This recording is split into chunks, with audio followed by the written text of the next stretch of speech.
and the youth. socio-economic fabrics of livelihoods within households. This training is based on that is produced by EABL. This curriculum has got 8 modules. Among these things like Yajuba Academy introducing things like new aspects. For example, budget. we have learned about So we encourage the men and the women how to develop a cocktail and really and it also brings peace at the culture. We were told of a very interesting story where men used to go to the shopping centers and they play, it's like drafts. They stay there after interest. They have a lot of passion of learning as physiologists. But to hear the men now and saying they are imagining their doing nothing. It was interesting that out of all our 80% were women. Nairobi has the largest proportion of young people who are unemployed. Many of these people are either out of school, but they've got a skill. Are we able to train them? And we did that in Kibra, and we did that in Embakasi. We also focused on relevant components of the curriculum. So that things like being assertive. As a young person, you must be assertive. You must be self-confident. Because sometimes young people lose jobs because you are not self-confident. You go there, you can't express yourself. Yet you have the skill. And we'll be giving them certificates of completion by the way. If we can change only one life, that life will change the world. Vile unaweza kurudi muda wako ukifanya kitu cha maana cha kujiendeleza kwa hata kama ni shilingi 10, hakikisha hapo kwa hizo 10 hata kama ni shilingi 1 itakuja kukusaidia baadaye. Seeing the potential in society.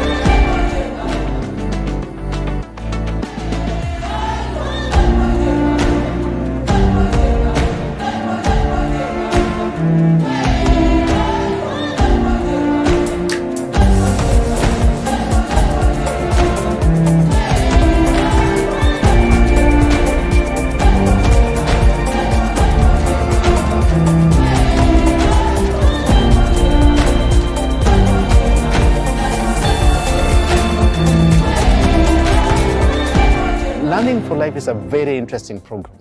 It's looking at strengthening the socio-economic fabrics of livelihoods within households. This training is based on a curriculum that is produced by EABL. This curriculum has got 8 modules. Among these, things like typing, things like assertiveness, things like budget.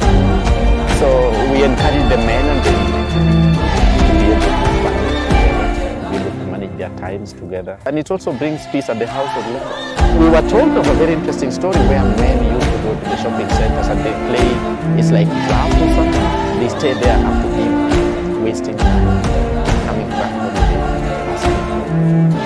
but to get the men now are saying they are imagining their mom and their kids doing nothing but it was interesting that out of all our trainings, 80% were women. Nairobi has the largest proportion of young people who are unemployed.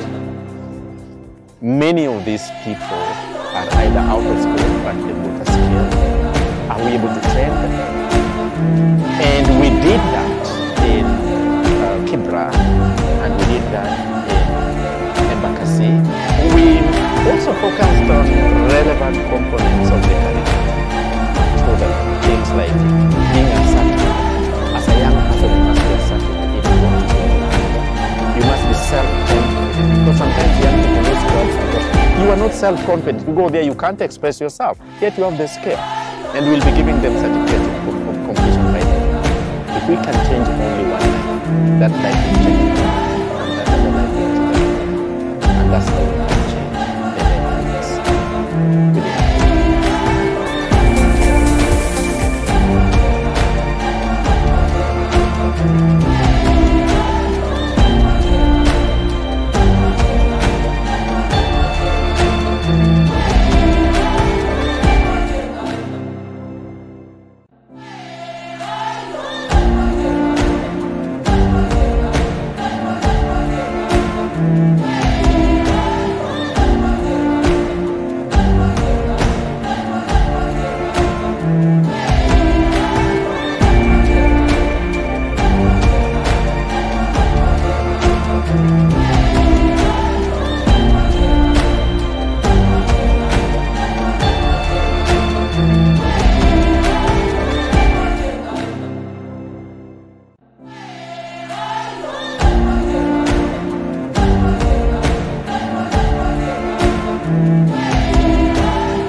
women and youth. Thanks a lot. Oh, I think she deserves a bigger round of applause for that. What amazing work, supporting over 7,000 farmers. Congratulations once again on being the best supplier in Africa. Ladies and gentlemen, that is what sustainability looks like. Working with your communities, making sure they're resilient against the effects of climate change, making sure that there's impact in the work that they do with women, youth, and persons with disability, and of course, making sure at the end of the day that they are sustainable, which is what this is all about today. Resilient, impactful, sustainable, beyond 100 years. Let's now put our hands together for Ms. Jane Karuku, who's the Group MD and CEO of East Africa Breweries PLC. Karibu.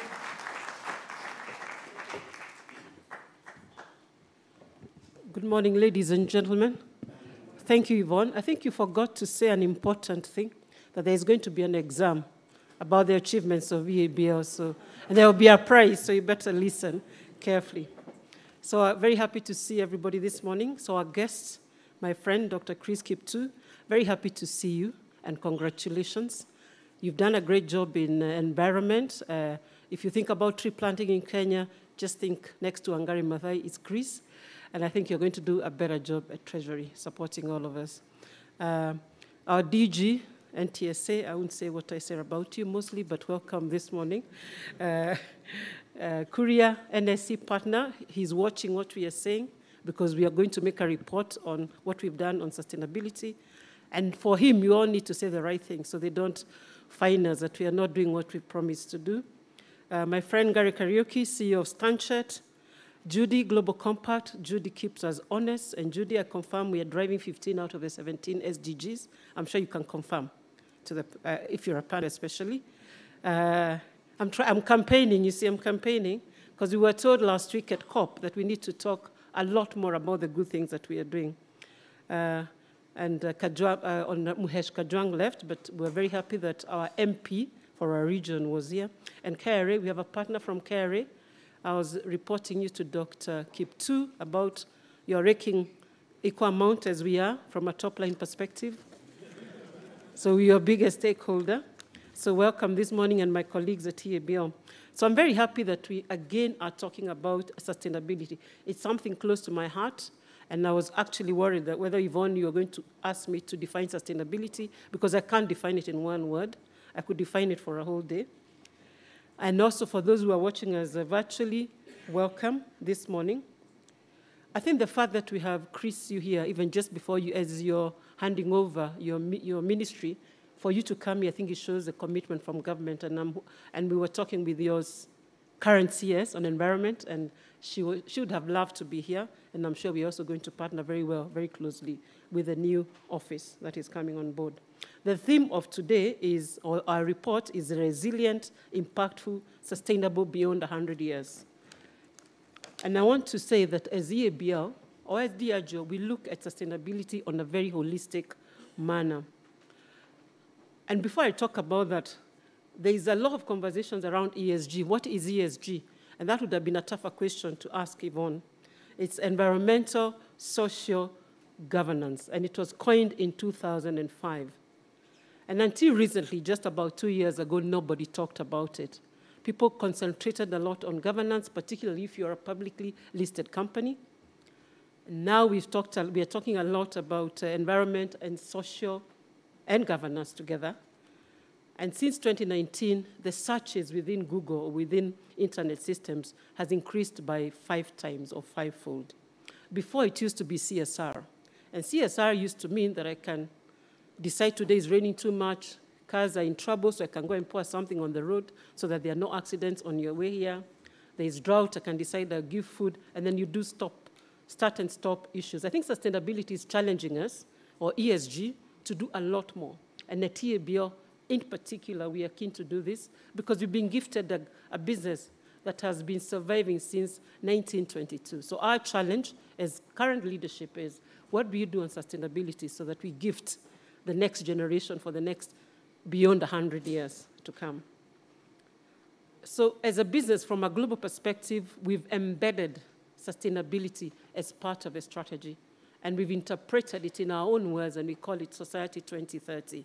So when Eric is talking, and even out there, including our partners, I mean, including, she was talking about it's grain to glass, and that was good because you're starting to get the lingo from the organization. So we have it in the global strategy, we have it at EABL strategy, and every one of us, we have an objective to deliver on ESG, whether you're in brands, whether you're in manufacturing, whether you're in supply, buying, or whether you are selling. I mean, there was a beautiful lady out there talking to us about bartending. That's part of sustainability because it's I&D, inclusion and diversity. Our compensation is therefore determined by how well we do on ISG. As a senior leader in Diageo and EABL, your long-term incentive reward is based on how well you deliver on ESG. So you can see it's also driving that passion, isn't it? It's encouraging us to the right direction. And I don't know whether how many companies do that, but I know there are a few of us. I can look at karaoke. I suspect karaoke applies to you as well. And I think there are more of us who are charged with that accountability, and we are paid for succeeding and not leading in this arena. I think then it's going to be important in the future for the greater good of the world. So as a business, obviously, we've developed a 10-year plan. That's what Eric was talking about. And we keep reaffirming ourselves, and we keep reviewing these targets year on, year out. And also, we keep strengthening our partnerships. So, for example, we have a strong partnership with NTSA on positive drinking. We have a good partnership with UN Global Compact. We have a good partnership with our distributors. I don't know where Herman is sitting, but to see a distributor going green, he's supporting our Scope 3. We've done well as a business on Scope 1, Scope 2. That's another question you can ask. How many people in the room understand Scope 1, Scope 2, and Scope 3? Yvonne, I'm giving you tips towards the end of this conversation. So thank you, Herman, because Scope 3 is going to be tough, and we need to work within our supply organization or our integrated value chain. So the more of our partners who can come on board, the quicker we are going to achieve Scope 3. So you can tell we do take these things very, very seriously.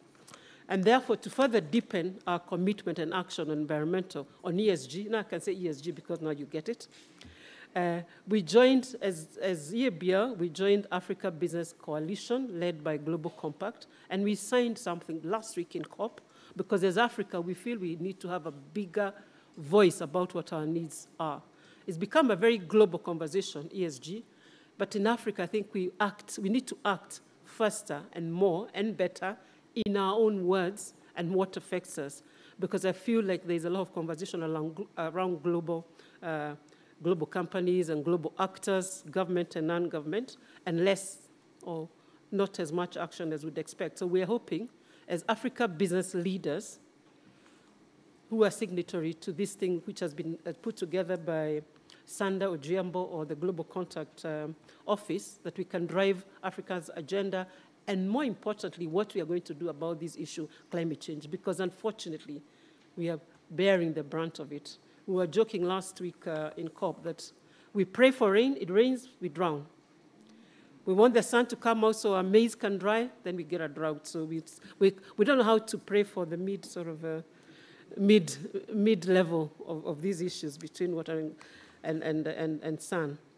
But in our organization, part of our ESG, we are also investing a lot. In the last 2 years, around 24 months, we've actually invested 180 million pounds. We saw the biomass boiler out there being shown by that young engineer. It's live. We are pioneering, so it's a challenge. It's not always good. It doesn't always run well, but it has also helped us save money in terms of fuel usage. So when we started, it was a green energy agenda, but now it's become cost-saving because you know what has happened on the prices of fuel globally.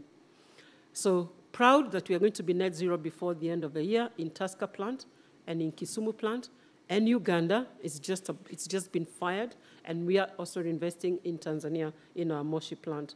So we are putting our money where our mouth is, and we want to effectively implementing the biomass as a source of energy will drive our emissions down by 95%.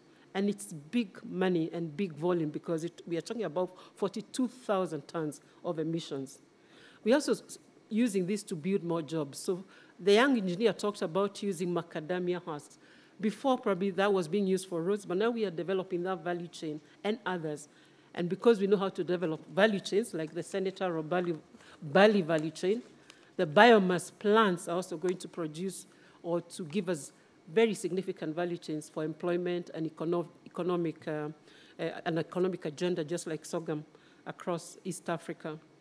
So Senator Keg, I think we heard about sorghum. We are very proud about Senator Keg and Dr. Kiptu. This is one of the partnerships we've had with Kenya government, where we look at all things on an integrated way, where we now have about 61,000 farmers serving us with Keg. I think last year they raked shy of 2 billion shillings annually, and we know it used to be a forgotten crop. But when you look at the other side, the end product for the consumers is a safe drink for people. They can have 2 mugs, and the following day they can wake up and go to work. So just looking at things on an economic system, and I'm sure Keg guys don't drive and don't drink and drive. DG, I know he's looking at me in an interesting way. I think it's the rest of us who are tough. The Keg guys probably are nearer home. I think additionally, a more important fact is that many years ago, we used to import about 80% of our inputs. So about 3-4 years ago, we made a commitment to change that equation. And right now, our ambition is to source 80% of all our inputs locally, and we are almost hitting that target. That helps us in many ways, bring back economic value to the countries where we operate, but more importantly, it helps us manage or mitigate any global issues in terms of supply disruption, et cetera, et cetera. I have to talk about R&D. I'm trying to reduce my speech because I know, Chris, you need to go more than us, partnering so that we can bring more of those people in the ecosystem, whether it is farmers inside the organization or in the bartender space or in the customer space. So lastly, there's a lot more to do. I think we don't stand here and say that we've arrived. There's a lot more to do, and particularly because those of us who live around this part of the world, we know climate change is real. And I think action needs to be taken now. But let's not wait for big bang actions by the West. I think they're not going to do it, or we might be surprised they might, but I think we need to do our part. So the question for each and every one of us in this room, what is the next generation going to tell you thank you for? I hope it's going to be around climate. And like we say at EABL, we are a force for good. We want to do business, but we want to leave this place a better place than we found it. We also want to make sure that anybody who's partnering with us, including Kenya government, are very happy that we exist. And they'll be thanking us each year when we give that check. But also we are building a future of a good community within East Africa. So thank you very much. I think the future is bright because we are starting to talk about these things, and also as I see the partners in this room. Thank you very much, and enjoy the rest of the week. Thank you. Thank you very much once again, Ms. Jane Karuku. And it's interesting what you say about some of the outtakes from COP27, which is to also talk about some of the good things that we're doing. Yes, we've got a long way to go. Yes, there's much more work that needs to be done, but there's also quite a bit that has been done. And the more we talk about that, I think the more the principles of ESG seem possible. Before, it was what examples were there, but now there are various examples. And so we'll just hear a lot more on that in the panel discussion that we're having later. And Jane, here's one more we can add to that quiz: inclusion and diversity. What do those mean? Are they different? Are they the same? Zuhura is a big proponent of inclusion and diversity. She will be on the panel later, and we will talk a little bit more about that. So, ladies and gentlemen, I'd like us all to give a very warm round of applause once again for the second time at the second Sustainability Report launch for EABL. Ladies and gentlemen, can we please stand and give a warm round of applause to Dr. Chris Kipto, who's the Principal Secretary for the Ministry of Environment and Forestry. Karibu sana Bwana PS. Thank you very much, Yvonne. Good morning. Hamjambo. May I say all protocol observed? And to also say I'm not the chief guest for today. Yes, last year at the inaugural launch of the EABL Sustainability Report for 2021. I was chief guest. This year, it is Honorable Roslyn Soipan Tuya, the Cabinet Secretary for the Ministry of Environment and Forestry, who unfortunately could not make because she had to travel to Kwale on an urgent assignment. And yesterday, when Jen called me, she invited me to this event, and I said, that's an ambush. And I tried to reorganize myself. I couldn't get the time. But when I received the call from my minister, and she requested that I represent her. And for us in government, a request is a directive. So I had just to come. I have a short speech that she has prepared, and I think I will read it and to add a few things that I may have.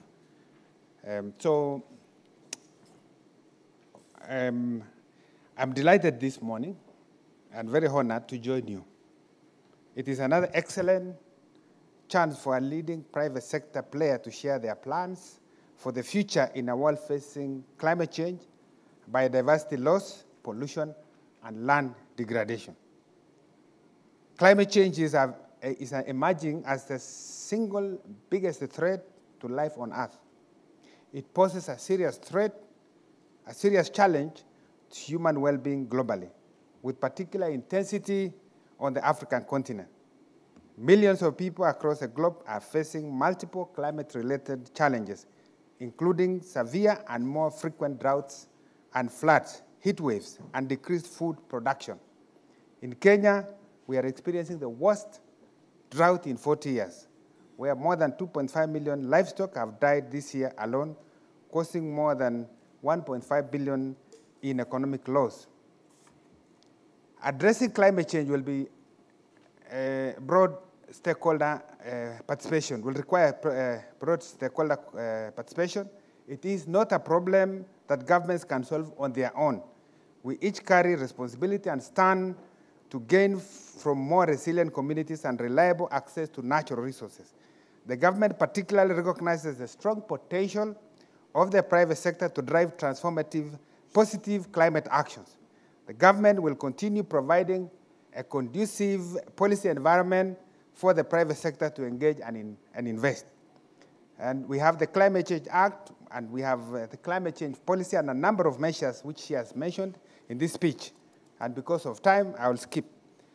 The government has placed a number of efforts on restoration of forests and other natural habits first among our priorities. We seek to implement quick actions and foster a collaborative approach towards the restoration of degraded forests, lands, and water towers to mitigate the impact of climate change. The government is launching an ambitious forestry and rangeland restoration program to achieve 30% tree cover. I will skip a bit that so that I emphasize on it later. But I just want to say that as part of this initiative, the government will develop a policy and economic incentives to stimulate private sector engagement and investments to support mobilization of public and private sector investments. It is encouraging to see companies such as EABL embracing the concept of running sustainable businesses and integrating UN Sustainable Development Goals in their operations. I'm particularly impressed by your level of environmental investments. You have a significant impact on the long-term sustainability of your business. Among the notable investments is the new biomass boilers that will replace heavy fuel oils, use sustainable fuel alternatives, and reduce your carbon emissions by 95%, which is about 42,000 tons a year.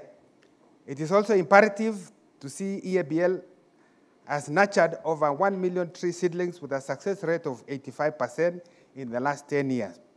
I'm also aware that you have impressive footprints in managing critical water towers and other protected areas like Aberdares and Karura Forest. Indeed, your efforts in conserving our forests and water towers are leaving an indelible mark on the ecosystem. I understand that EABL is investing heavily in climate-smart agriculture production through tree growing program in the Mau region, working with barley farmers to plant at least 5 trees within their farms. More than 62,000 farmers in East Africa have adopted regenerative climate smart practices in a bid to shield themselves from the effects of climate change and secure yields and livelihoods. Only by working with all the relevant stakeholders will we be able to successfully impact on our climate change mitigation, adaptation, and community resilient goals. I want to stop here because I think the rest I can be able to add. And so at least I've made sure that I read what my minister gave me. Thank you very much. So I really want to say it's a pleasure to be here today again. And listening to you, Jane, and my friend Keniti, and the presentations that are there, I think 100 years has been really a great time for you, and you have actually been a successful company. You have been a successful business. And I was impressed by someone who mentioned, I don't know, the presenter who said, drinking did not begin in 1922. Was it brewing? Yeah, brewing did not begin in 1922 when EABL was formed. So I don't know whether that was you were trying to run away from. But just to say, it has been great working with you. Personally, having been PS for the last 3 years, one of my greatest partners has been EABL. And we have worked a journey together, especially in conservation of our environment, tree planting. Jane, I've always mentioned about you. I think you are one of those that came to my office when I was just a few days old, and we discussed about the 10% target. And happy that we've worked very hard, and last year when our president, the then President Uhuru Kenyatta, launched the forest assessment report, we demonstrated that we have actually achieved our target, that now our tree cover is 12.3%, and our forest cover is 8.8%. And the new president has said he heard that the previous president set a target to take Kenya to 30% by 2050. And he said that's a good target. But like the previous government, he's also going to be more ambitious and bring the target of 30% from 2050 to 2032. So for the next 10 years, we have a target to grow, not plan, to grow 15 billion trees. 5 billion in the next 5 years, and another 10 the next 5 years. That should see a restoration of 10.6 million hectares. We have already restored 7.2 million hectares. You know, we have about 59 million hectares as a country. We have restored 7.2. We need another 10.6 to take us to 17. So we are going to be working together in this, and that is a message that my minister, current Minister for Environment, has said. She's looking forward to partnering with you and other companies. We know we set up a tree growing fund last year with the support of the UNDP and other UN bodies like UNEP. So, and we are looking at for more greater targets from private sector. So I'm looking at EABL. I don't know, out of the 15 billion, what are you going to be taking up? We want to set up targets for each of the companies. And as you report your ESG every year, we also want to hear your footprint, even in the area of tree planting. Beyond that also, you know, government has developed, we have come up with policy framework for circular economy. Now we are talking about green and circular economy. Our cabinet approved a new policy on waste management last year. We went ahead to develop a legal framework, so we have an act of parliament, and now we are in the process of rolling out. Again, this minister is in Kwale on a mission to roll out the adoption of counties, the implementation of counties on the need to go circular. We want to have our waste, we reduce waste that we generate, and what we generate, we recycle and reuse. I'm happy to read in your report that you are actually 100% now recycling when it comes to your plastics. I've seen all your plastics either they are you can do composting, you can reuse and recycle. I think that's good. Can we clap for them? Last year I was in your plant in Ruaraka when we came to launch, and I saw the circularity of your water and the investment that you have made. Again, well done. I've seen the way you are doing biomass. So I think you are setting the example as a company. And we expect that all companies should be able to be reporting on the ESG goals, the achievements towards that, and of course, we expect to see more. For me, I have been in environment, but I think what has driven me is passion. I have never been trained in matters environment. So I'm happy that I'm going back home to where I've been trained. But I know I'm going to have a very challenging period because the issues, in the economy are many. So going back to the National Treasury, of course, I used to work in Central Bank. I'll be seeking to work with you. First of all, I've noticed that EABL is one of our biggest taxpayers.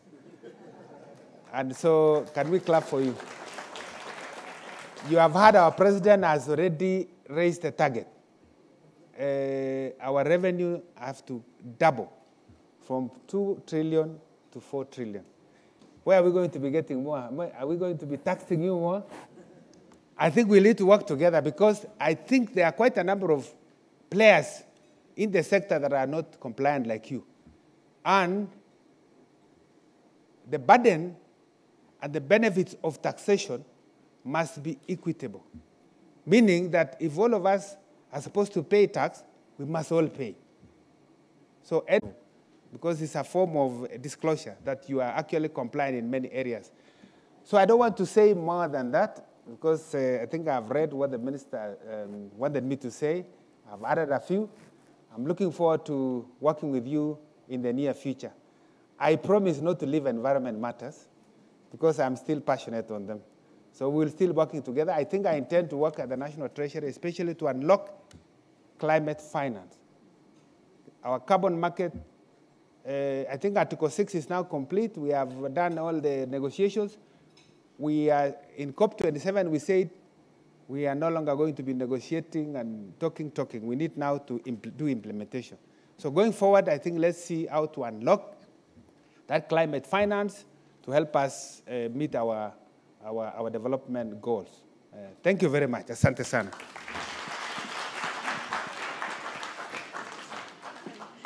Thank you very much, Bona PS. Let's give him another round of applause. And you are not too far from matters ESG, even within Treasury.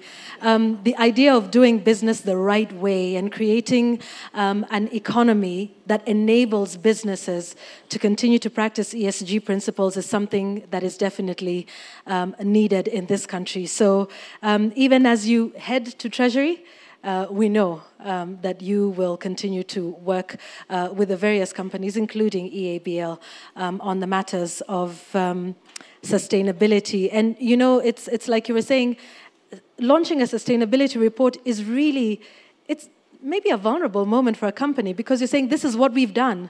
These are the goals that we are trying to achieve. This is how far we've gone.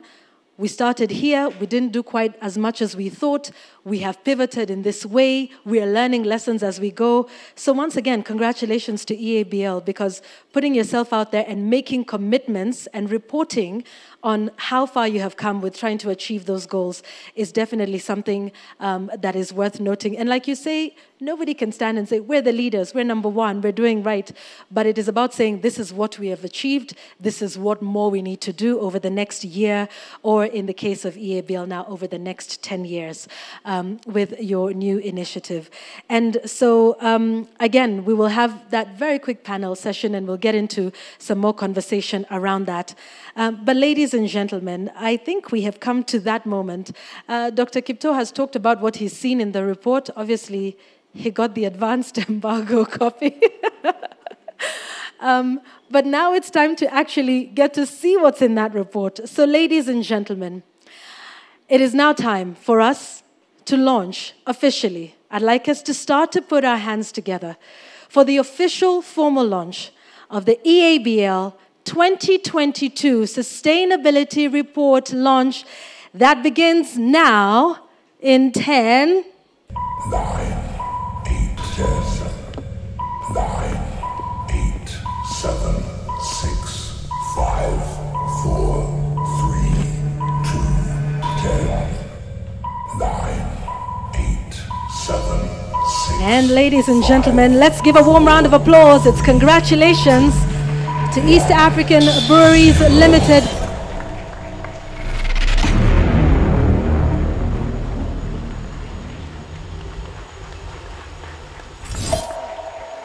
And so, ladies and gentlemen, as this launches, this is the EABL 2022 Sustainability Report. May I please ask Dr. Chris Kipto, Ms. Jane Karuku, Ms. Judy Njina from the UN Global Compact Kenya, as well as Eric Kiniti, Group Corporate Relations Director. Please make your way on stage. Let's remember this moment with a photo. Can we have another round of applause, please, as they come up? And here it is. Finally, we'll be getting into that.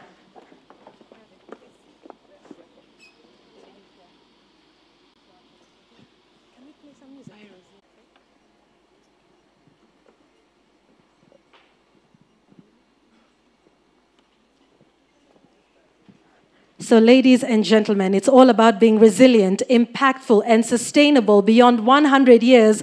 Congratulations to East African Breweries Limited PLC for doing this second Sustainability Report program.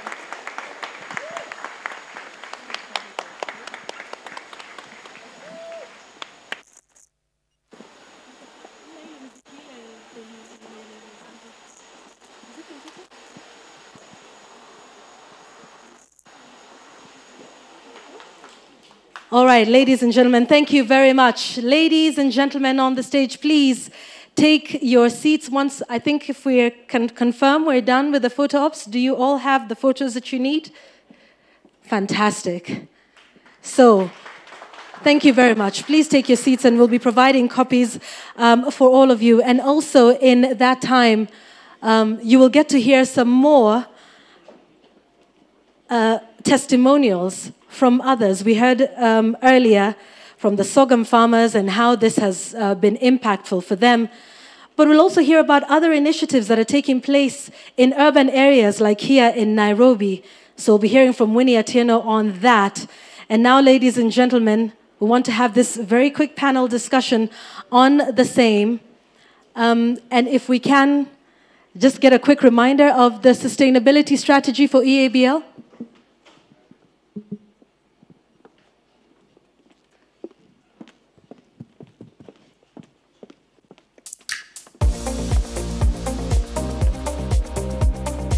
As we mark our centenary anniversary and start our journey to another 100 years, EABL will continue to focus its commitment on doing business the right way and growing sustainably. In F22, we have made significant strides on the 3 pillars of our sustainability strategy, Society 2030, Spirit of Progress. A snapshot of our progress. EABL promotes positive drinking by championing health literacy and tackling harm through Drink IQ. Over 104,489 individuals are educated via online Drink IQ training platform across Kenya, Uganda, and Tanzania. A 317% achievement of our annual target for 2022 to reach 33,000 people. Smashed.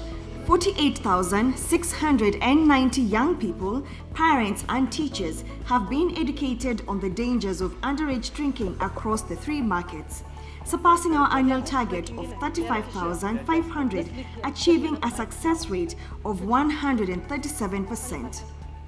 Wrong side of the road. 29,729 people interacted online with real people sharing real stories and real consequences of their drink driving incidences. Make moderation a norm. Over 7 million people were reached with messages of drinking in moderation. EABL champions inclusion and diversity through the creation of an inclusive and collaborative culture that ensures all our people thrive. The percentage of female leadership is at 36% across the 3 markets. 63% of our community program beneficiaries are women, up from 54% in 2021. We enrolled 5,327 people in business and hospitality skills training programs, which is a 165% growth from our target of reaching 3,220 people. Ladies and gentlemen, I know you've seen the sustainability strategy there for EABL. And now to just get a little bit more understanding, may I please call on stage for a quick conversation on sustainability at EABL and within the sector. Ladies and gentlemen, let's give a warm round of applause to my panelists. I'd like to ask Ms. Jane Karuku back on stage. Thank you very much. Also joining us here, Kuria Waithaka, who's from the Nairobi Securities Exchange, is the company secretary and chief legal officer. Karibu sana, please come up here and join us. And we also have Zuhura Ogada Odhiambo. Zuhura is the founder and the CEO of New Revenue Solutions Africa. And finally, a man you've heard talked about here, a great partner of EABL, Mr. George Njau, who's the Director General of the National Transport and Safety Authority, NTSA. Please give them a warm round of applause as they join us here for this conversation. So I will get into it. Perhaps, Jane, you're our host, and it would be great to start with you. We heard, and you mentioned this, and I think this was mentioned at the start, and that is Society 2030, what you're hoping to achieve by that time, the spirit of progress. Tell us about the priorities of this strategy. Thank you, Yvonne. Please don't ask me the questions, the more Kenya I give you. Can I ask it's for the audience? So I think I said we've called out from a strategic level what we want to do on ESG, and then we've interpreted that ESG to Society 2030 goals, and we have a 10-year plan. And this 10-year plan is across the entire integrated chain, from where we buy, which is our grain, and any associated input, up to the consumption. So our priorities are on the economic engine towards our partners, the diversity of our partners who supply us, the local content. I've called out 80% of local content. I've called about I&D. It's 50%, 50 for farmers, 50% for internal. That's women, gender, including because our consumers anyway are 50-50. We can't do anything about that. But we need to reflect that, including our trade partners. We're also trying. That's a bit harder because I think economic engines in Kenya are still, and East Africa are still very male-dominated, but we are trying. So we're working on bartenders and DJs. So for example, diversity with DJs. Some of the most famous DJs right now, you might know some, are women, being developed by the Sman of Brand and other brands. Progressive portrayal. If you look at our advertising right now, it's no longer the same. It used to have people like my friend Kuria here all the time. Now we have some more funky people, younger women also advertising. So we're looking at the total ecosystem, and a lot more information. I don't want to hog the floor too much. Is in the report, but I think the important thing is we are looking at it on a wholesome level, on water and carbon. I can go on and on. Basically on the environment, on the social, as well as governance. The reason we are reporting this today is because Kuria and Co, we've promised that we'll be reporting and keep ourselves accountable on what we are doing in terms of matters ESG. Yeah, and let's talk about that because especially for publicly listed companies, reporting is still a trend that is picking up. Where do you think we are, Korea, with respect to reporting on ESG? Thank you very much, Yvonne, and my fellow panelists as well. And please allow me, I need to do this, to congratulate EABL for this milestone of launching their second standalone sustainability report, as opposed to just the integrated report. And also for 100 years, clocking 100 years, if nothing else, I mean, that speaks sustainability, that you're here for 100 years. And I like, when you said, what will the next generation thank us for? We hope that our grandchildren, for some of us, they can thank EABL for still being there 100 years and be at a forum like this. So congratulations. Yeah, so Yvonne, to your question. Okay, so we have, and we're glad that EABL, we're here because as an NSC, because EABL is one of our listed companies and one of our star listed companies, maybe put it that way, and we partner very closely with them. Over the years, as we look through listed companies, the financial statements, we note that there's a smattering of reporting that takes place. Some more robust for some companies, others, just a bit, you could say a bit sketchy in a sense, just disclosing just some minimal disclosures. So we realize that, yes, there's an awareness, a general awareness of what ESG may be.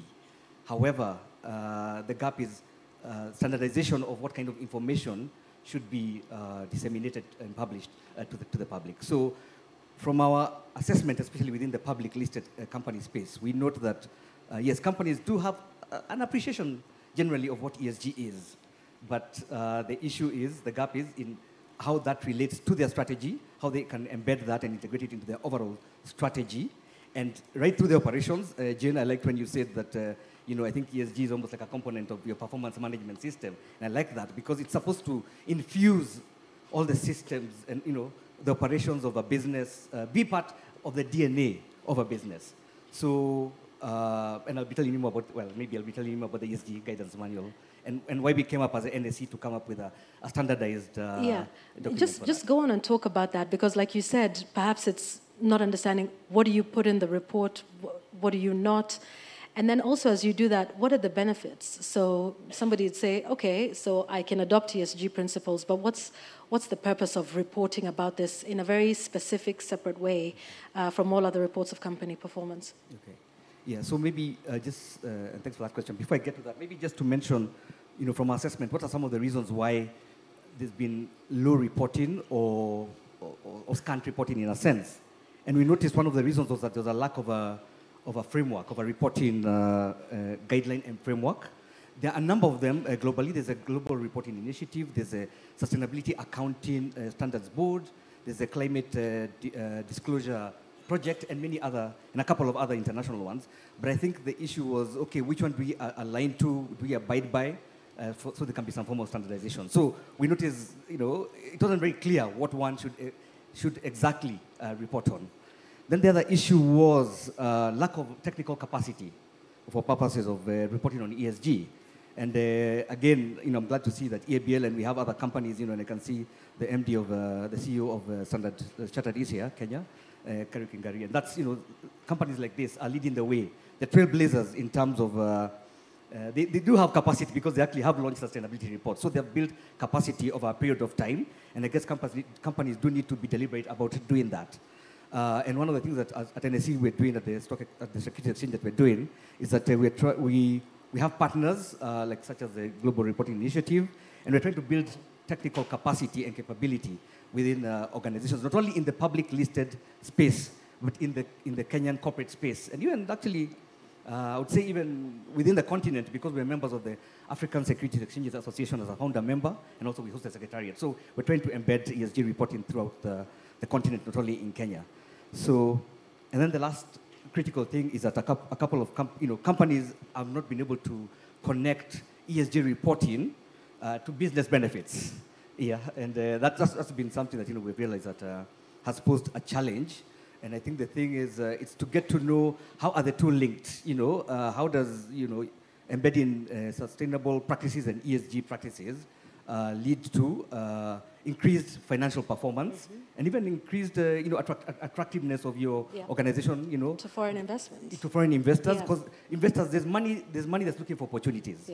Yeah. But now investors are more demanding, they're more discerning, and saying we want to invest in that company, but no, okay, we see your financials, you've released your financials, through your report, but we want to see what about your ESG disclosures, whether it's on climate risk-related matters, your issues of diversity. Zuhura can tell us a bit more about that, especially gender diversity, governance matters, how you're integrating with the society in terms of creating shared value, so that as you're doing your business, you're also the community around you is also benefiting. Impacted, Yeah. yes. So they're looking for that. Right, So because doing business the right way means the business will be there longer. It'll be more sustainable, and therefore more returns for those who want to invest in your business. Correct. So, Yes.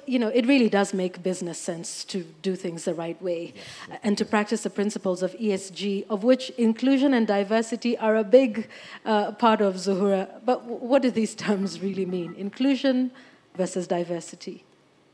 Thank you, Yvonne. I always try to make it very easy in the aspect of just understanding the diversity is actually the what, the inclusion is the how. So most of the times, even as we get there, yes, at the end of the day, we want our organizations to be embedded and ensure that we actually have a diversified team that's working for us. But how do we go about it? And that's where the inclusivity comes into. Gone are the days where we are thinking about diversity to just be one thing that you just tick the box and say, we have done it. It's now gone further to the internal customer, all the way to the external customer, the employees. How are we looking at starting to engage with them? What are we looking on a sustainable aspect? We should be knowing, organizations should be saying, in 20 years, how will this department be? And that is from all the management trainees who are coming in. At what point are we starting to work with them? Now, the opportunities that have been there and that we have driven heavily, because the bigger challenge we had around this was the buy-in from the board level. And hence the reason why the discussion was highly, and it's encouraged that a lot of CEOs and the board members actually talk about this. And very good, actually, and having worked very closely with the NSC, and which we managed to sign all the listed companies to have minimum of 30% representation on their boards. And better still, to see how well we can be able to engage further. Policies that they are putting in place, intentional policies to ensure that everybody is actually taken up. The inclusivity perspective and the abled differently people, that's a conversation right now that is very clear in everything that you do internally and externally. And it's good to see what EABL are actually doing. I love the aspect of, even when you look at the organization, looking at the 50-50 perspective of employment, it's gone all the way to the external, the opportunities you're letting out there to the people who are selling your product. The training that we are making, long time ago, it was all within the organization that we were just looking at how many women are where. Now we're taking it out there. But better still, we also saw the challenge of a lot of women that are dropping in middle-level management. And that is because we all just feared. I mean, I remember my prime years when I was having my children. At that time, yes, I still wanted to be the CEO of the company. But again, the children was also a full-time job. Seeing even the likes of what our sister here, Jane, has put together on the maternity, I mean, those are some of the things. Because remember, for you to achieve the diversity and inclusion successfully, you have also to ensure that when I'm happy at home, then I'm also happy at work. And as a woman, and it's one thing that once you get it right, you'll be amazed at how much the P&L will never be a challenge. And you'll always be able to focus very well on the organization's performance. And we stem it out there and say, it's not about gender, it's about business. And it's a high time that we started looking at the diversity. Who are the teams? How are we having them? From the age demographics to the different ethnic, to those who are able differently. Different people bringing all that as an organization is teamwork. And when that comes in, then you can see how it's so much aligned on the ECG and on the ESG, and seeing how the social perspective, the team works with in the offices. Because the lower you have the motivated teams, the more you cannot be able to engage and get much more. So, of course, the diversity perspective, very happy that, and the good news is, even as much as we beat ourselves, the good news is we've seen Kenya performing greater in Africa. We're actually the best at 36%. And better still, seeing how even just 2017, we were performing at 21%, that increased all the way to 23% in the aspect of within just 3 years. And we're doubling those particular numbers every other day. So the conversation that we are happy about is this. But what we're also better happy about is how we are changing this narrative through reporting.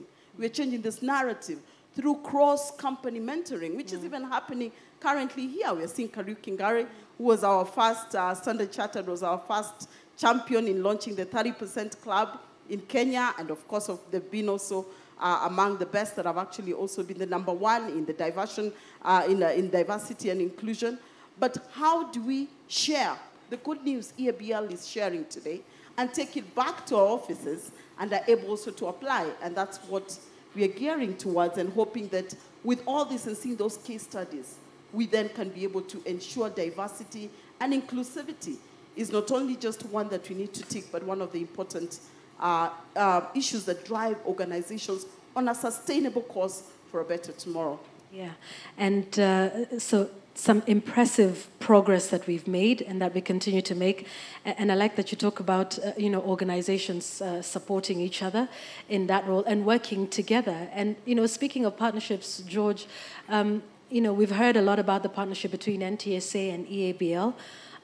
Maybe you could give us your experience about the role of partnership, particularly between, government and private sector, and how much more can be done to get greater impact. Okay, thank you very much. Yes, it's on. First of all, let me start off slightly differently. This is more of a privately led initiative, more than a public PPP-led initiative. Here we are friends. When we met Jane 2 years ago, we started off on an engagement of how can we help each other stop criminalizing the issue of alcohol drinking and driving. It started off from a discussion of how do we make it more knowledgeable, where we can inform our citizens, we can inform the community, and also beyond that, communicate it effectively so we can change the mindset not only of our youth, but our people. Earlier on, you had the PS nominee speaking about the burden we have on our resources. We have a heavy tax burden. I know he's one of the people who cut 75% of my advertising budget. Thank you very much. But out of that, I'm able to reach 5 million people using Eric's platform. So I'm redirecting the resources that they're undertaking in a structured and strategic way to be able to drive the country's agenda of the youth and also women and our men by using the resources and aligning it to Eric. So I will not have to go back in the next financial year to the PS to ask for funds. So we shall both meet the main directive that we have been undertaken, and this led initiative has enabled that to happen. One of the other areas that has really supported us is changing the mindset that the government is on the left, the private sector is on the right. It is a shared responsibility. The responsibilities that have been shared there when we were doing the presentation, for example, the bartender. Why would they continue serving you more alcohol in the event you are unable to drive the vehicle? Why would the person who's in under security allow you to drive the vehicle? Remember, that shared responsibility is the person that you're going to meet on the road. Yeah. So we lost our culture as Cajuns where we don't take care of each other. We take care of myself, me, I. We don't take care of we. And that's an area that has really concerned us. So part of the sustainability program that EABL is running is also to help change that aspect of alcohol is bad. It has to be taken in certain ways, and if you look at the program that we have been rolling out, is really communicating. Now we have a bigger problem. Before we were only taking care of drunk and driving through alcohol blow, and NTSC is not on the road. It is the police. We are only the regulator. So do not take my number for that. But now you have drinking and riding. The motorcycle sector. We now even have a bigger concern outside Nairobi. Drinking and walking. So, is it not true? Yes. When you come along, when you go outside Nairobi, when you're going home, what do you see on your roadside, up in the village? All those people who are just sleeping on the road. So we have to take it collectively to be able to provide that level of education, right? And it also brings another part to it. To be able to have the reality to want to live in life. The environmental aspect is one of the areas that NTSC has picked up, together with all the initiatives that we're doing. So for example, one of our partners has offered us 10,000 trees to plant in schools as part of us teaching them on road safety. So we kill two things at the same time. So we do what they were planning to do was trees, but we also educate them on road safety. So we bring our youth, our young, back into the society process. Thank you. And I like what you said about it being together. You don't have government on this side, or public sector on this side, and private on one side. It's about working together. And here's another definition. So we talked about sustainability being continuity, but sustainability is also about looking after each other. And that's important. So more partnerships, and you can see how it's win-win for everybody, even on the revenue side. I don't know if we've got, I think I have time for 1 or 2 questions from the audience. Do we have those? Do we have anyone? Yes. We have Brian George.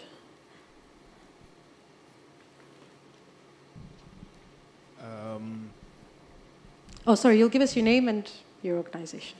Okay. I think after this, the most favorite place I'd want to work is Brian. EABL. You're a journalist. 1 month maternity. You could shout a lot, a bit more.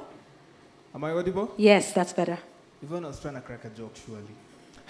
Go ahead. Sorry, I cut your flow. Who killed my vibe? Anyway, I was joking that I think the next place I want to work in is EABL because, of course, I would want to have that 1 month paternity leave. My name is Brian George Otieno. I'm from NTV, news anchor, reporter. It's a beautiful thing that EABL plans to go green, or rather save on energy costs by going green in the long run, which is a good thing that will cut down on CapEx, capital expenditure. But now I just want to understand the effect of climate change, particularly on supply of raw materials. And I'm glad some of the farmers are here, some of the people who are managing the farming process are here. We just want to understand how did the climate change affect the supply of the sorghum and other raw materials? And was there a perhaps price adjustment on it? And did it affect the overall overheads of the company, or it was just remained neutral on the bottom line? Thank you. I guess that's mine. That's yours, yes. So thank you, Brian. When we did the 1 month paternity, people like Eric didn't like it. A lot of the guys in the office didn't like it. They were wondering, what are they going to do for a whole month at home? So I don't know whether there is a change. I need to go and ask HR. But it's not one of the most welcome things from a Kenyan male perspective. But on a serious note, so of course we've been affected. So if you think about sorghum, let me talk about sorghum, or even barley. The rains have not been very good, or the climate is getting worse and worse. So it's affecting the productivity, it's affecting the quantum and the predictability of when you can harvest. So that's affecting us. And therefore, the way we are trying to deal with it is, one, we work with universities to develop more resilient crops. We're also working with other partners to drive more regenerative agriculture. That means, how do we drive the capability of our farmers? And I think she talked about it when we are out there. I think in her own words, she said, disturb the soil much less, isn't it? That's part of the regeneration. She's more qualified than I am, but I can pick that very simple thing I can share with you. I think the other thing, certainly it affected the pricing. So over all the things that are going on with the inflation across the country, of course, sorghum and barley prices are affected. Sorghum also is a food crop. But when we support sorghum farmers, we also are cognizant of the fact that it can also be used as food. So we are not telling our farmers, don't eat it, don't sell it as a food crop. Sometimes even WFP is buying it. So what's happening is that there's pressure, of course, on the price we have to pay. But like she talked about, we have contracts, we've guaranteed market access. And for any farmer, particularly smallholder farmer, the biggest challenge they have is certainty of market, which we are providing. So that's why I think she can stand here and be she's giving us a lot of good tribute. So thank you very much because of that partnership that we have. And I think it's going to get worse. So I think the question for all of us, climate change is not anyone's person. It's the way you behave at home, whether you're planting trees, whether you're using wood fuel, whether you're driving a bad car, whether you're walking to work or driving. We know there are so many things that individually we can adapt and adopt to manage climate. Great. Thank you, Jane. Do we have another one? Oh, okay. I will only take 2. Maybe one there, and the man in the red jacket. Okay, thank you very much, and good morning, everyone. I'm Clive Ayuko. I represent online news portal called Whistling African. And my question is, on things like financial statements, this is actually very confidential information. It's not just anyone who can actually just reach out and perhaps look that EABL is actually doing this and not particular this. So on the issue of sustainability levels, how do I know that the hops perhaps that you're getting from the farmers are actually mined, perhaps farmed in a sustainable way? How do I know that the sardines I'm purchasing from perhaps Carrefour, which has this particular sustainability label, is actually not actually sardine which was trawled inside the sea? Because I'm thinking all these things are linked, be it in the oceans, be it the forests, be it cutting trees. It's actually quite linked. So how do you also make companies, because you guys are in cutthroat business practices, you like tripping each other. So how do you ensure that perhaps companies which you're in competition with actually don't do things which are unsavvy to perhaps the environment? And perhaps question number 2, as EABL, I think the network of trucks that actually distribute your products across the country are actually quite many. So I don't know if you have any perhaps plans to actually transform these trucks into electric trucks. Thank you.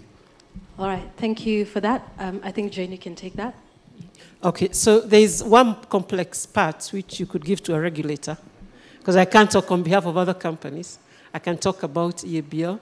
So the reason I call the G part of sustainability is governance. The reason we are here today is because of that G. So we are sharing with you openly what we have done within our operations. The NSC supervises that. He talked about a framework of reporting. As we report our annual reports, we include, it's called integrated reporting, but it will have how we are performing. And maybe Korea can help me with that. But we are exposing ourselves here, like Yvonne said. We are not saying we are perfect, but we have done some great things which we are sharing with you. And in that, it has financial reporting. We are a publicly listed company. So you can double-click on any number that we are sharing. And by the way, when we meet investors, the most asked question of recent times is our sustainability agenda. It forms the most number of questions and the most time taken in any engagement, up to half sometimes. So that changes, yeah. All right, Korea, you can add to that. But on trucks, yes, that's scope 3. Remember I said about a question on scope 3. So the journey for this work started with scope 1, scope 2, which were more internal, things you have control on. The rest now where we are embarking is scope 3, and I talked about our distributor going green, and now we'll get to trucks, so we are on a journey that not say it started, but it's coming. Korea? Thank you. I hope that's audible. Thank you, Clive. Thanks, Jen, for that.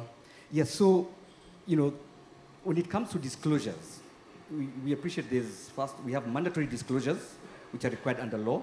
Then there are also voluntary disclosures. And when it comes to financial performance, those are mandatory disclosures required under the Companies Act. And even for listed companies especially, you have it under the capital markets legislation, including the Code for Corporate Governance for Issuers of Securities to the public, which says you must disclose, especially on your financials.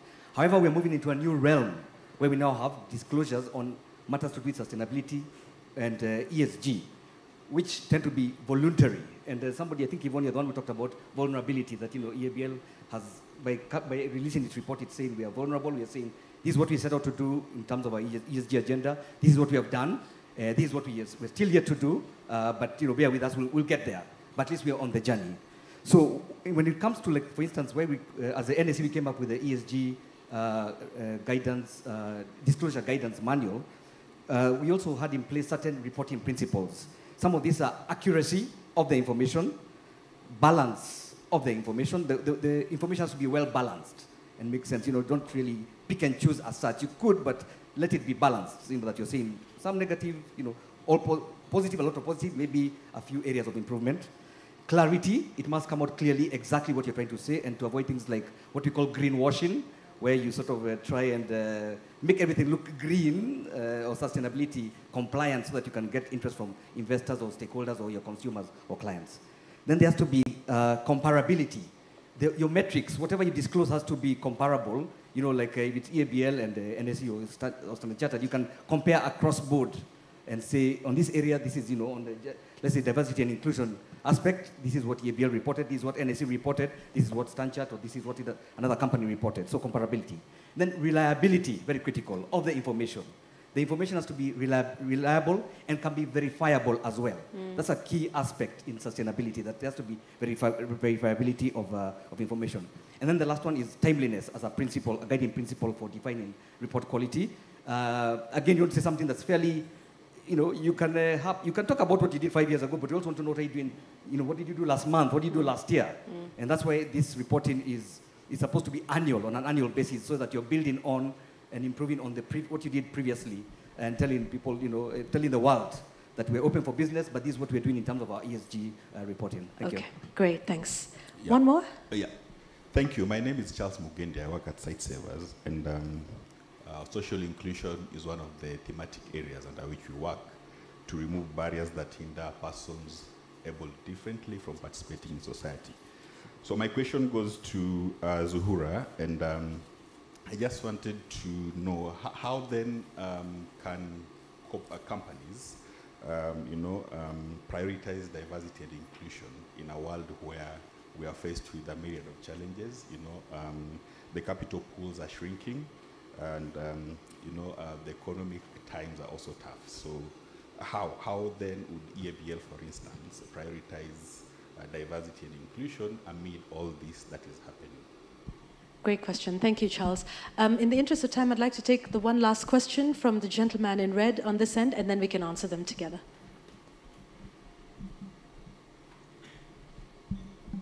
My name is Boniface Gashoka. I'm the Secretary General of the National Bar Owners Association, Balita.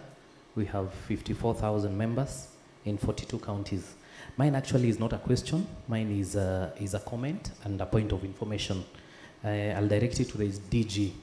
As bar owners, I think that is where the baseline is, and that's where it is in the interest of this community to attack us, and they feel well when they do that. I would like to maybe give you just one or two things. Number one, we cannot measure alcohol levels to our customers. So I can't tell you that if you're drunk or not, we don't know. But through a partnership with East African breweries, we have a program called Drink IQ, where we are trained nationally, and we even train our customers on how themselves they can come up with that. On sustainability, we have Diageo Bar Academy, and actually it's a program that is running. We are targeting around 2,000 bar owners, which is a sustained program that has been there to teach the bar owners and even our employees on how well they can serve, on how well they are going to comply with the different measures that are there. And of course, the other thing is to call for a partnership between us and you. So the other thing that is a request that we are requesting, because my brother from KRA is here, please, we're also requesting for you to join us in sustainability. The way you're taxing our business, and the excess duty, and the every 1st of October, taxes have to be increased by a certain percentage. Is that sustainable? Is that within the scope of this discussion that we have? Thank you. All right, thank you. I would be remiss if I don't get a question or a comment from a lady. Zuhura will absolutely kill me. Can I take one more? I know, you were looking, right? Yeah, so I think we've got that. Let's get that from... Wow, thank you so much. My concern will be... Would you give us your name, please? My name is Winnie Otieno, and my concern will be that we are talking about going green, and most companies are not considering the urban area. So I'm definitely from Nairobi, and 70% of everyone who is here.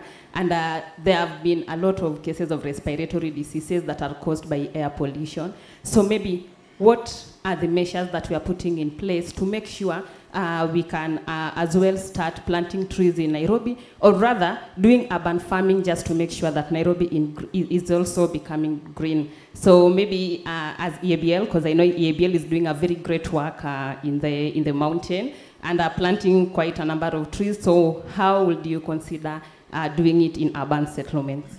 Great question. All right, let's take those. We have duly noted Boniface's comments. and talking about the work with the Drink IQ. So now you can handle the question on inclusion and diversity. I think that was asked by Charles.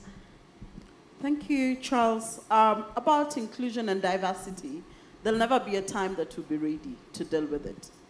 So even despite the whole economic focus and saying that how are you able to embed it when organizations are struggling, and just speaking from being the champion around revenue streams for organizations, is to realize that you actually, for you to be able to make your revenue and get the organization to work well, it needs you to actually have a different lens for the internal and the external. And you wouldn't say that let us not deal with it now because we do not have money. The answer to that is you're actually saying we are going to make more losses because we are not dealing with it. And it does not really need money, it just needs a lot of issues and policies that we put in place. Because look at it, if you're looking at it on an employment perspective, so you have management trainees that are coming at the beginning of the year. The HR office should actually be able to say, we have 50% that will be this, we have 30% that will be this, 10% that will be that, and you follow it to the end. Within a few years, you'll start seeing how that is actually mushrooming to something that's way big. So it does not really need money. However, on the diversity and inclusivity, organizations have to also be very key about the gender budgeting. And the gender budgeting is all from the aspect of how are we budgeting or how are we dealing with the supply chain? Where is the supplier diversity, even in our business with external? How many women are getting these jobs? How many youth? How many able differently people are getting these jobs? So as you see, it's not attracting the money to use to exercise. It's more about the policies and being so focused around it and ensuring that all these are embedded in our day-to-day. And even as we're thinking about the able differently people, how is our organization? Do we have the ramps that can actually bring these people to work? Do we ensure that we have Braille in whatever they want to do? Do we ensure that our customers out there, we can be able to make for them kiosks and be able to have the able differently people be the ones that are servicing the different products that we have? So again, as you look at it, it does not need money. It just needs our policy and a strategic focus for the organization and what is actually put there and how we can be able to support it internally and externally. Great, thanks. Jane, do you want to answer? There was the last question, I think, on the concerns about tree planting in urban areas as well. Yeah, so I think her question is great and is broad. So our part we are playing is on emissions. I talked about 42,000 metric tons reduction in emissions. We are helping the air. But we take your points. We are planting a lot of trees, and maybe we need to bring some to where you live. So I'll take that in. I'll take that up. Okay, great. I'm told there's one last one from Joyce in the room. Joyce? She's gone. Okay, all right, okay. She was here, she'd wanted to ask a question on public-private partnerships, but we can definitely take on that. Ladies, gentlemen, thank you. You notice our panel was properly constituted. We had to be sure of that. I really want to thank all of you for giving us your insights and for the partnerships that continue to grow around here. May they continue to do so. Once again, congratulations, Jane, and the entire team at EABL. Ladies and gentlemen, let's please give the panelists a round of applause as they now take their seats. Thank you. You may now take your seats. Thank you very much. Please give them another warm round of applause for making the time here and sharing their insights with us. Asanteni sana. So now let's take a snapshot of those results from that sustainability report now. And I want you to hear from one more person, because I know we've heard already from the sorghum farmers, but we're also going to hear about what's being done by EABL, and this might interest you who'd asked about what's happening in urban areas, about partnerships between EABL and those right here in Nairobi. We'll be hearing that in a moment, but first, let's take a snapshot of the results from the sustainability report.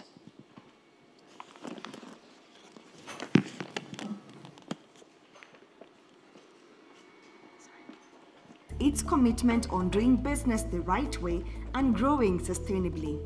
In F22, we have made significant strides on the 3 pillars of our sustainability strategy, Society 2030, Spirit of Progress. A snapshot of our progress.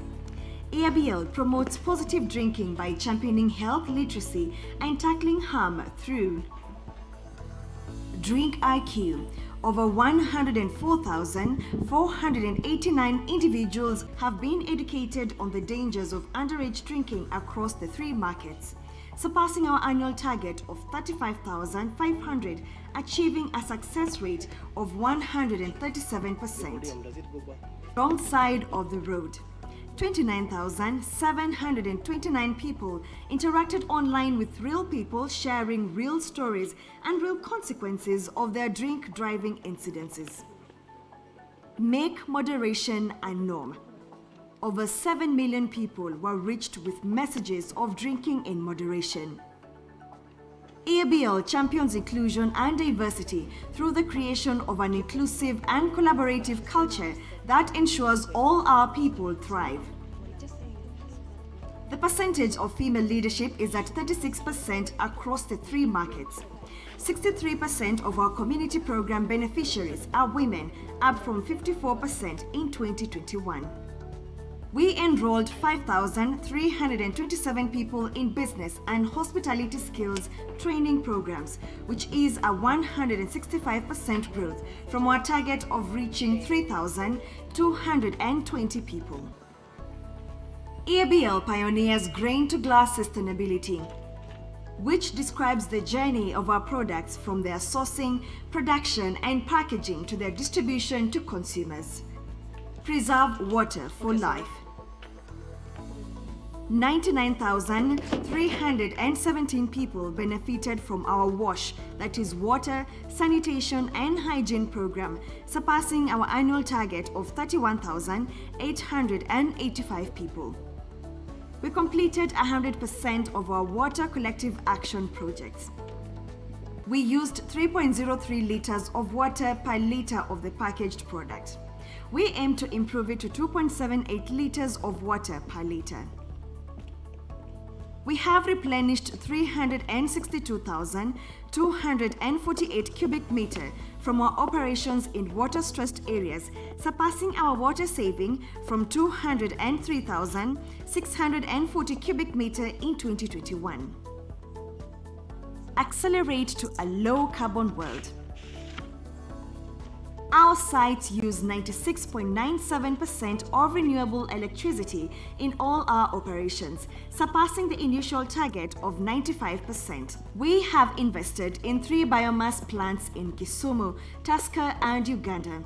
The plants will accelerate our journey to becoming net zero in our direct operations of Scope 1 and 2 emissions by 2030. Become sustainable by design. We maintain zero waste to landfills from our direct operations and to landfills throughout our supply chain.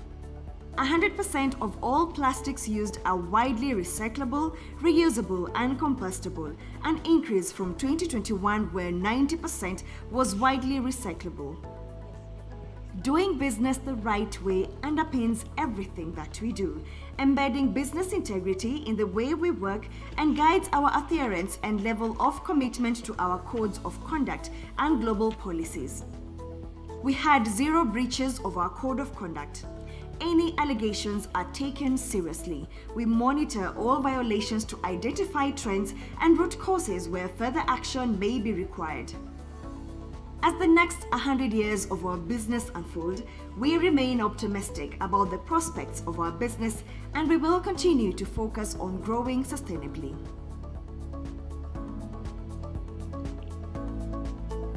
A warm round of applause. This is what EABL sustainability looks like beyond 100 years. Now, next up, let me invite Winnie Atieno. She was very passionate with that question to Jane about what they're doing in urban areas with respect to tree planting. But there's also been some work been done with Winnie and those in the community here in Nairobi. Please, ladies and gentlemen, let's welcome Winnie Atieno to hear about the work that she and her community have been doing together with EABL. Wow, thank you so much, Yvonne. I'm happy to stand here as the face of urban. I'm always passionate to talk about urban settlement because most of the times we are forgotten, and we host all of you. We host everybody. Yeah, so it's an honor to stand here with great people and talking before you. I really appreciate this platform, EABL and Madam MD. And I'm a believer in women in leadership. So when I learned that Jane was taking over the MD position, I was so proud, and I felt like this is really what we want to have in this country. And congratulations, ma'am, for your new appointment. And I come from Mathare. My name is Winnie Akoth Otieno. I've done a project with EABL in Mathare, a place called Jangwani, an area that was known with open defecation for the longest time.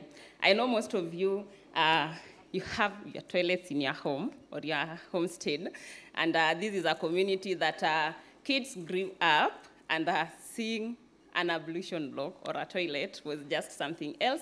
So they were used to defecating in open places, which brought in a lot of issues with waterborne diseases, and it was really killing young people. So I did a proposal to EABL Foundation through AMREF 2 years back, and I was lucky enough and fortunate getting a project in urban. Urban has been known as an area that is so hard to work in because everybody owns a land. You do not know who the owner is. Even the government doesn't understand who owns where. So I was lucky and fortunate to be supported by EABL and to be able to do the first big project that was a success. That was to build an ablution block that has a water kiosk, and it served close to 5,000 people in the informal settlement of Jangwani. This program has brought in a lot of opportunity to us, and it is a women-driven program, me being the founder, and we work with a lot of women through empowerment and so many other things that we do together. And having an ablution block made us at least get a place where we can now call home and start bringing more people on board. This is a program that many people thought it was impossible, even the community. I remember the first time we were trying to bring in the community to buy in the idea. We were together with a lot of people who had interest in water and wash as a whole. And the chief at that area during that time told us, this place, everyone has tried to come and even build like a small room that can be called a toilet, and it was impossible. So you think you can come here and get a whole land and build an ablution block. That one is in your own dreams. And I'm happy here today to say that it was not my hard work. It is that EABL believed in what I wanted to do. And they stood by me through thick and thin to make sure that that ablution block was really there. And right now, the community sees that as a tourist attraction. Actually, everybody wants to take a picture, goes to that project. So it has really changed the face of that area. And small children growing up in that area can now have a playground and a space they can call home. So this is what drove us as well to start doing urban farming, this project that EABL brought in Mathare. And young people at least now got the zeal to start doing things for themselves and also to start believing into themselves. Mathare is an area that has been known with a lot of violence from young people, and it has been interwar. We call them interbase. So boys from this place are fighting boys from this place, which has brought to a lot of young people dying at a tender age. And when this program came, I want to really appreciate, because it was an eye-opener. And I'll say when MD John Msunga was in Mathare, he brought out light that really there are people who are making decisions in this country and are ready to work with young people and support them. So this brought about the urban farming and to also try and make Nairobi greener. And the young people are the ones who have taken up the responsibility to start up cleaning Mathare River so that they will be able to do their own urban farming and stop people who are grabbing the riparian area. So it has been a great opportunity working together with EABL Foundation, and it has been so impactful to everybody who is living around the informal settlement. And I definitely will hope to continue working with you and to bring more program to Mathare and the informal settlement as a whole, not only Mathare, informal settlement as a whole. I also would like to invite you, our able MD, to please come down to Mathare, come and empower us. There's a certain woman who really definitely needs someone to empower. And every person who is here, I'm doing empowerment for young girls who are in Mathare, the young mothers, and it's an open ground. Come pick a mentor and see how we can walk this journey to support each other. Same to the gentlemen, we are also empowering the gentlemen. And just to add on, I would really request when you will be training people on safety driving and road rules, please consider border riders from Mathare. I think that is something that will all really be impactful to them. Thank you so much. That has been my time. Oh, congratulations on all the work that you've been able to do in your community. And as you can see, it's urban, it's farmers, it's men, it's women, it's persons with disability. Ladies and gentlemen, this is what sustainability looks like. I'd like us to give one final round of applause to EABL, to all the partners, and to the testimonials that we've heard here today that proves that what it is that's being reported is actually happening on the ground. Let's give a warm round of applause to Winnie and the team, the sorghum farmers, those in the urban areas. Asanteni sana. And we're coming to the end of this, so I'd like to thank you all for your patience. But don't leave, don't leave, don't leave, don't leave. Where are you going? Thank you. Yanni, you just said the end. Well, before that, there's two things I'd like to tell you. One, there's still refreshments and bitings outside of the tent. But two, also important to note, is that EABL is turning 100 this year, as you know. From 2019-22 to the year 2022. There is a board that's outside of the tent. It's towards the end, the right-hand side. Please, before you leave, please sign on something, say congratulations, leave a message. Who knows, that may be the message in the bottle that you'll see another 100 years from now. And maybe your descendants will see that you signed this at this point. Companies that turn 100 aren't that many in the world. There aren't that many in this part of the world. So let's remember that. And it's testament to how sustainable the business has been and how it conducts its affairs and its practices. So please make sure you sign that at the end, even as you continue to have your refreshments and bitings. And so at this point, ladies and gentlemen, I'd like to invite Juanita Mramba. She's the KBL Head of Sustainability, essentially our host here, and who've made quite a lot of this possible. Ladies and gentlemen, let's give a warm round of applause to Anita.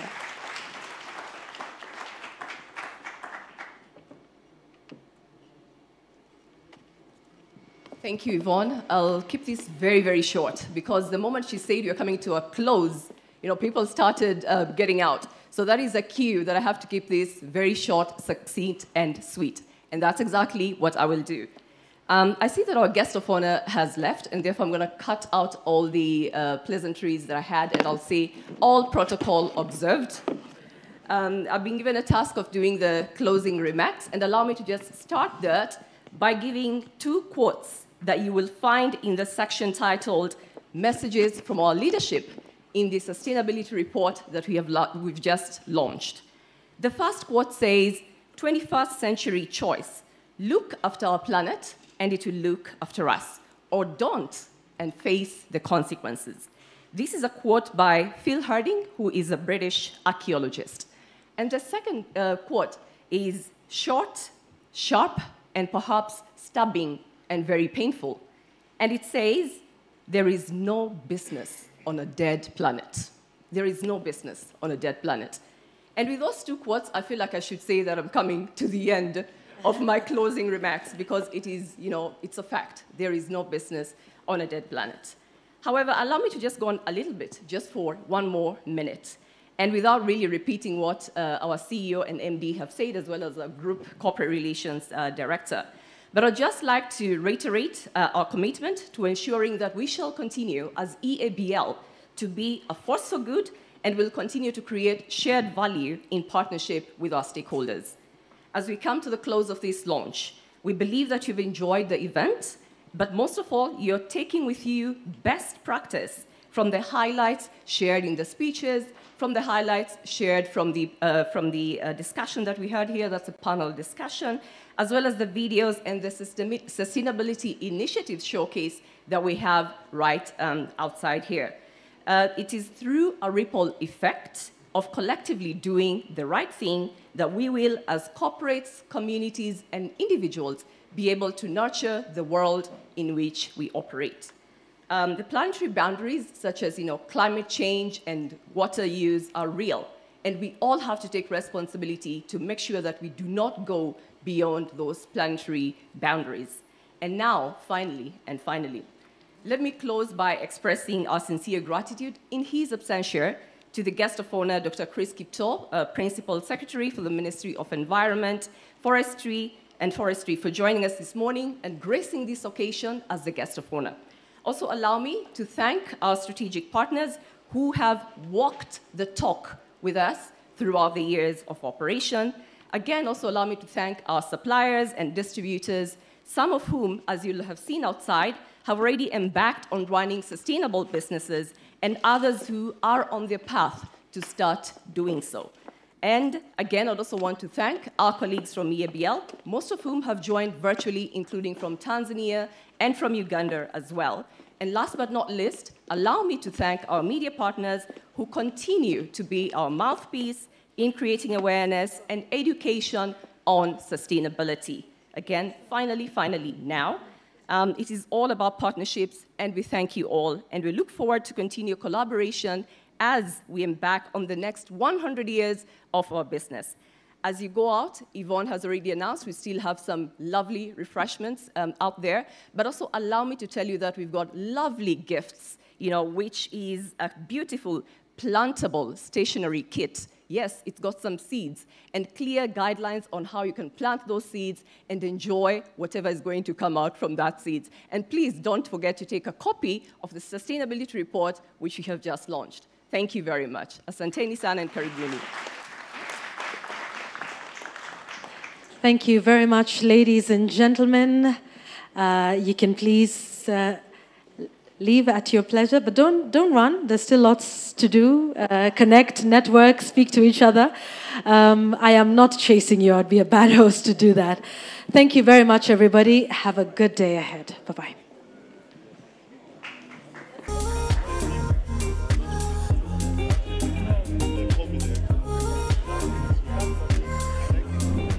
The Society 2030 Spirit of Progress is our 10-year action plan to create a more inclusive and sustainable world.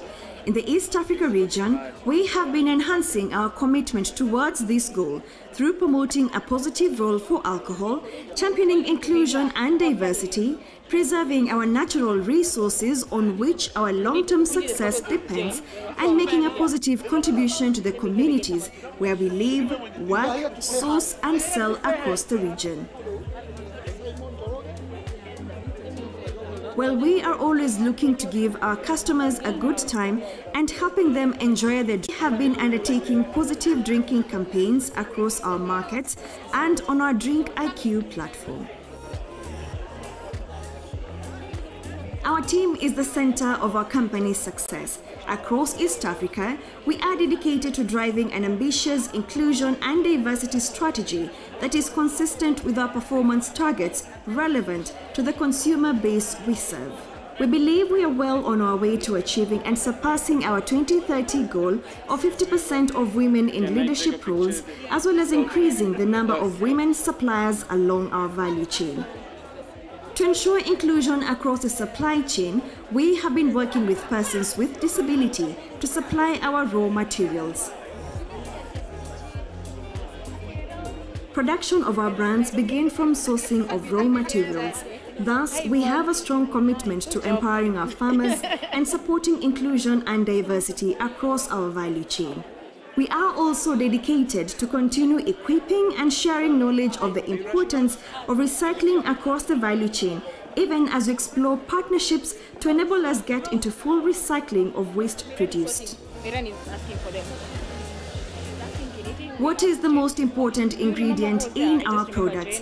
It is also a precious shared resource that is under increasing pressure across the globe, hence the need to preserve and learn to utilize the resource sustainably and champion water stewardship to protect this important resource.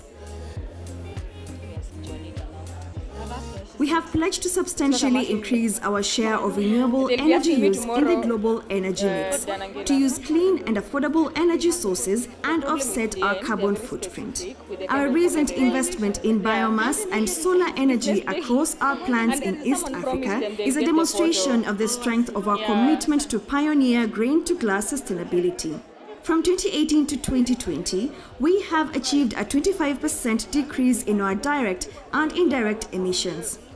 While we appreciate the progress we have made so far, we are looking forward to implement the plans we have to being a more diverse, inclusive, and sustainable-centric business of the future to continue making an impact on our business, partners, suppliers, teams, and the communities around us.